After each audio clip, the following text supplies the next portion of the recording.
Hindi makapaniwala si Vero na kaya pala itong gawin ni Song Soho. At siya lang ang nakagawa ng ganitong kapangyarihan bilang isang young monarch. Dahil sa episode na ito ay gumawa lang naman itong si Song Soho ng napaka-phenomenal na moment kung saan in-upgrade to the max level ang Shadow Authority ng pagiging Shadow Monarch. Kaya huwag na nating patagalin pa. Let's go!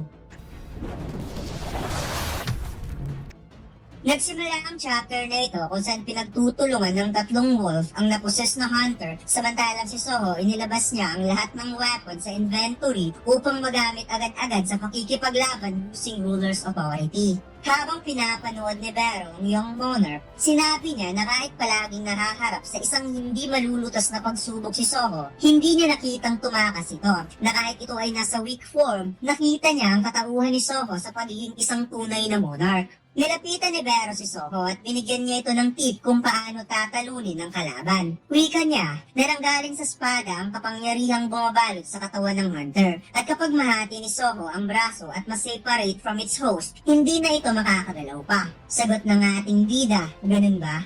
Muling nagsagawa ng pag-atake ang tatlong Lycan Shadow Soldier towards sa napusis na hunter. Subalit nagulat nga itong si Soho na parang hindi niya inasahan na muli talagang bumalik ang mga Shadow Soldier pagkatapos niya itong bigyan ng mana. Paliwanag ni Vero, ang mga Shadow Soldier ay basically mga astral form. As long as mayroon pang mana si Soho, muli lamang silang babalik. Samantalang ang tatlong Lycan Shadow Soldier ay walang kahirap-hirap na pinugutan ng ulo, hinati ang katawan at unti-unti na namang naglaho ang astral body nito. Kaya tinanong ni Vero kung ano sa tingin ni Soho ang kapangyarihan ng mga Shadow Soldier. Nasagot ng ating bida kung ano ang kapangyarihan na meron ng Shadow Soldier. Na parang nagmukhang pilosopo ang sagot ni Soho dito mga lods, kaya parang nagmukhang engot itong si Vero. At napawikang kung mahina ang young monarch, mahina din ang Shadow Soldier. Biglang nagsalita ang napusas na hunter, kung saan nagulat nga itong si Soho habang nakikita niya ang espada na umaapaw ang matinding mana. Sinabi nito na paanong nangyari ang isang worthless pest ay nagkaroon ng Shadow Monarch power.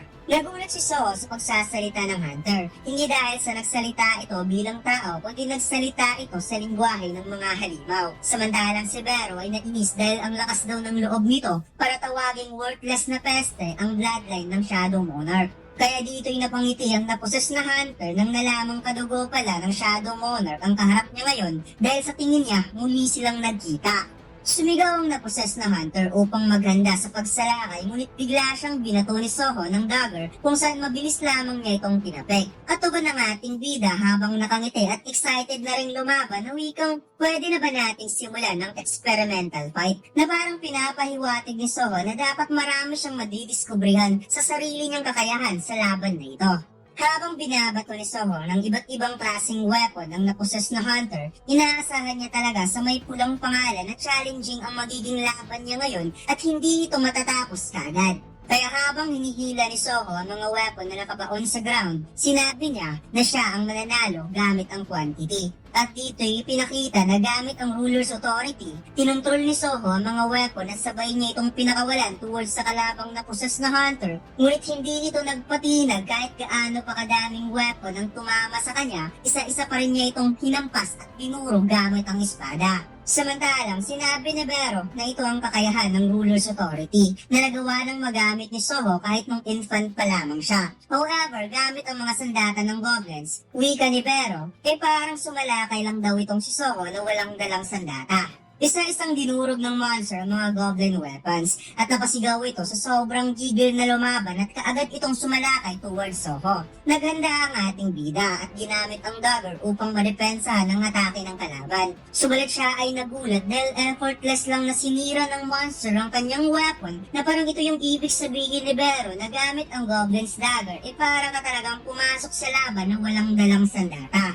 Minaiging iwasan ng ating bida ang mga pag-atake ng monster at bigla niyang naalala ang sinabi niya noon nung nakipaglaban siya sa sirang awakened mistborn monster na kapag matamaan siya ng isang atake lang ay katapusan niya na parang same lang ito sa sitwasyon niya ngayon. Habang iniiwasan ni Soho ang mga pag-atake, nainis ang monster dahil parang natatakot daw si Soho sa kanya. At kulang na lang tatakbo papalayo at dagdag pa niya, walang Shadow Monarch naman daw talaga ay isang malaking duwag. Since palagi lang itong nagtatago sa tabi ng kanyang mga Shadow Soldier. Kaya parang nainis itong si Soho na wikang it's a foul daw na idamay ang kanyang mga magulang sa pangtatrash talk. Habang patuloy na iniiwasan ng mga pag-atake, inisip ng ating bida na kung mayroon lang siyang sapat na lakas, kaya niyang pabagsakin ng monster na ito.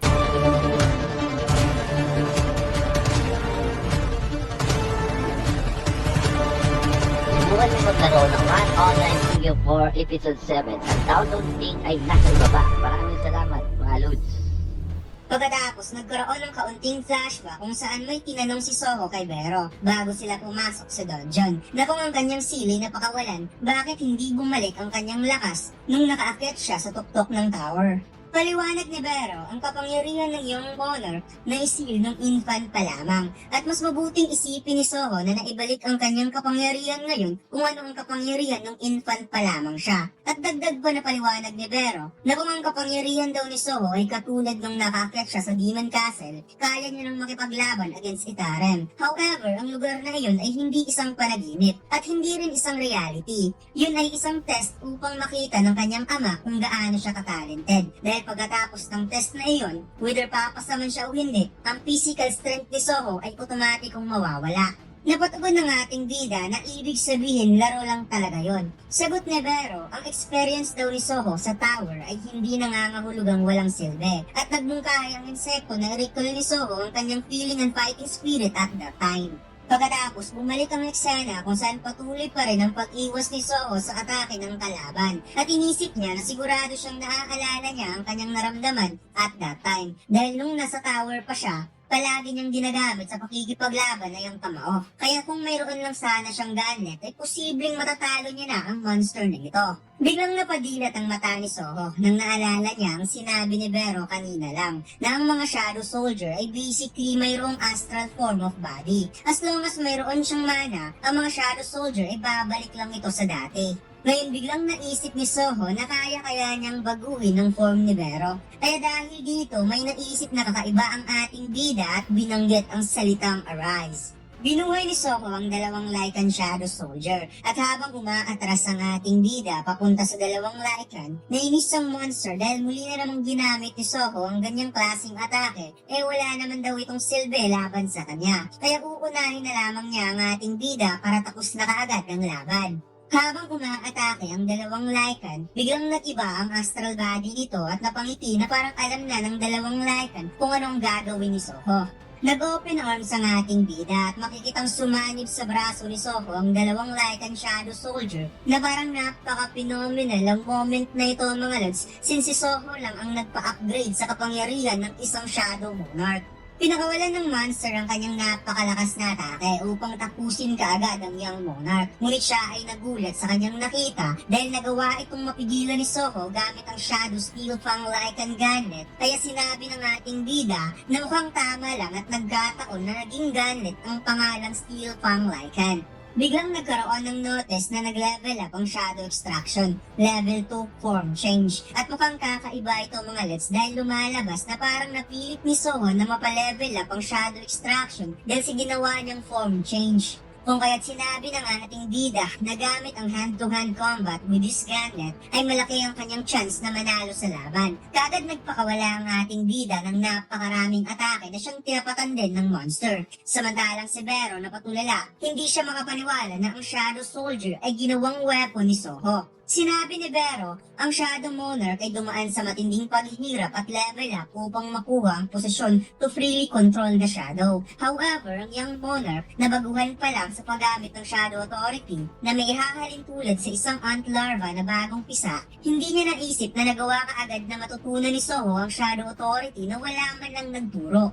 Iniwasan ni Soho ang atake ng kalaban at ginamit niya ang ruler's authority upang magsagawa ng backstab attack. Subalit hindi man lang nagalusan ng monster at pasimpleng tumalsik ang dagger. Napalingon ng monster dahil napansin niyang may umatake pala sa likuran niya. Subalit ang dagger na iyon ay isa lang palang decoy dahil na-realize ng monster na nag-charge siya pala ang ating bida upang mag-unleash ng napakalakas na suntok na makikitang bumaon sa sikmura ng monster ang kamao ni Soho.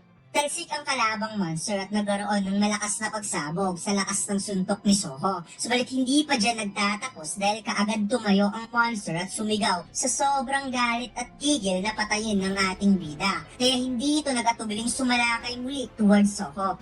Ginamit ng ating bida ang ruler's authority upang kunin ang mga natirang weapon na nakabaon sa paligid, kung kaya't napadilat ang mata ng monster sa mangyayaring engagement sa pagitan nilang dalawa. Dahil napakadaming weapon pala ang dala ni Soho, subalit alam ng ating bida na hindi pwedeng patayin ng monster na ito dahil isa itong hunter katulad nila. At sinunod lamang niya ang sinabi ni Vero na putulin ng braso upang mahiwalay ang espada sa katawan, na makikitang walang ibang tinamaan si Soho kundi ang braso lamang. Habang nakikita ni Vero ang potensyal ni Soho na maging isang monarch, sinabi niya na walang nagturo sa iyong monarch na gamitin ang pandama sa pakikipaglaban. Ang pag-aptitude ng ruler's authority na ginawa niyang pana at ngayon ang paggamit nito ng to the next level na shadow authority. At dito'y sinabi ni Vero, "Oh my king, isa ka talagang tunay na prodigy."